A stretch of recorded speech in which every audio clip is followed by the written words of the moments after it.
আমাদের পাইথনে কোড করার জন্য আমাদের প্রথমে পাইথন ইনস্টল করতে হবে। পাইথন ইনস্টল করার জন্য আমরা যে কোনো ব্রাউজারে চলে যাব, এরপর আমরা লিখব পাইথন ডাউনলোড ফর উইন্ডোজ। এটার উপর ক্লিক করলে আমাদের একটা ওয়েবসাইট চলে আসবে, পাইথনের অফিসিয়াল ওয়েবসাইট। এটার উপর ক্লিক করব। এরপরে আমাদের হচ্ছে পাইথনের একটা ভার্সন চলে আসবে, এই জায়গা আপডেট ভার্সনটা থাকবে। জাস্ট এটার উপর ক্লিক করলে আমাদের পাইথনটা ডাউনলোড হতে শুরু করবে। আমার আগেই ডাউনলোড করা আছে, এর জন্য আমি এটা ডাউনলোড করলাম না। আমি সরাসরি হচ্ছে এই ফোল্ডারে চলে গেলাম।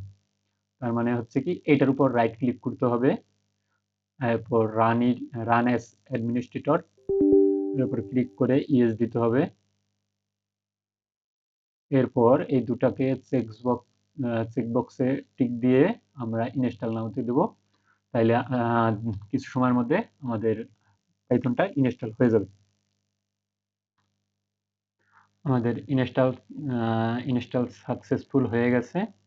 আমাদের এখন আমরা এটা যদি দেখতে চাই যে আসলে ইনস্টল হয়েছে কিনা, এই যে দেখেন আমাদের ইসে চলে যাচ্ছে যে পাইথনটা ইনস্টল হয়েছে। এখানে আর কোনো কাজ নাই। পাইথন ইনস্টল করার পরে আমাদের আরেকটা সফটওয়্যার ইনস্টল করতে হবে, সেটার নাম হচ্ছে পাইসাম, যেটাই আমরা মূলত কোডগুলো লিখব। এই পাইসাম মূলত হচ্ছে জেট ব্রেঞ্চের একটা প্রোডাক্ট। এর জন্য আমাদের জেট ব্রেঞ্চের টুল বক্সে যাইতে হবে। দেখেন লিখবো কি, jet BRA jet brain tool box. এর উপর ক্লিক করলে আমরা প্রথমেই একটা ওয়েবসাইট পেয়ে যাব। সেটার উপর ক্লিক করলে আমরা হচ্ছে ডাউনলোড exe ফাইল পাইয়া যাব। এটার উপর ডাউনলোড করব। ডাউনলোড হতে একটু টাইম নেবে, আমরা একটু অপেক্ষা করি। আমাদের জেট ব্রেঞ্চের টুল বক্সটা ডাউনলোড হয়ে গেছে। এখন আমরা এটার ফাইলে গিয়ে আমরা রান অ্যাজ অ্যাডমিনিস্ট্রেটর ইয়েস, আমাদের ইনস্টলের দিতে হবে, ইনস্টল হয়ে যাবে। দেখেন আমাদের জেটব্রেঞ্চ টুলবক্স ইনস্টল হওয়ার পর এটা আমরা কোথায় খুঁজে পাবো? এটা আমরা কিছু অ্যাপসে হাইড করা থাকে না, যেমন ব্লুটুথ, তারপর হচ্ছে অব্র কিবোর্ড বা অন্য আমরা যে সফটওয়্যারগুলো ইউজ করি এগুলো হাইড করা থাকে। এই যে এই চিহ্নটার উপর ক্লিক করলে আমাদের এই যে দেখেন জেটব্রেঞ্চের টুলবক্সের হচ্ছে লোগোটা দেখা যাবে। এটার উপর ক্লিক করতে হবে। দেখেন এটার উপর ক্লিক করলে এই জায়গায় একটা সার্চ অপশন পাবো। এই জায়গা আমরা এই সার্চে গিয়ে লিখবো পাইসাম, PYCHARM।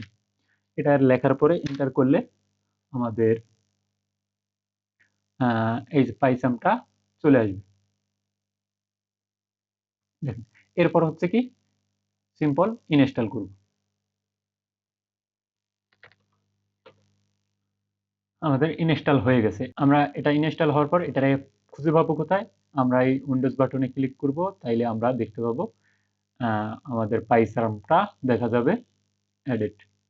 তারপর এটার উপর ক্লিক করলে আমাদের পাইসাম আইডিয়াতে নিয়ে যাবে।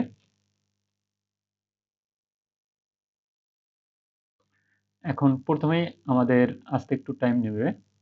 এরকম আসলে আপনারা কি করবেন, এটার উপর রাইট ক্লিক করবেন, তারপর নিউ নেবেন, এরপর হচ্ছে পাইথন প্যাকেজ দিবেন, এরপর একটা প্যাকেজের নাম দিবেন। ধরেন হচ্ছে একটা নাম দিলাম প্রোগ্রাম দিলাম, এন্টার দিলাম। আমাদের প্রোগ্রাম নামে একটা হয়েছে।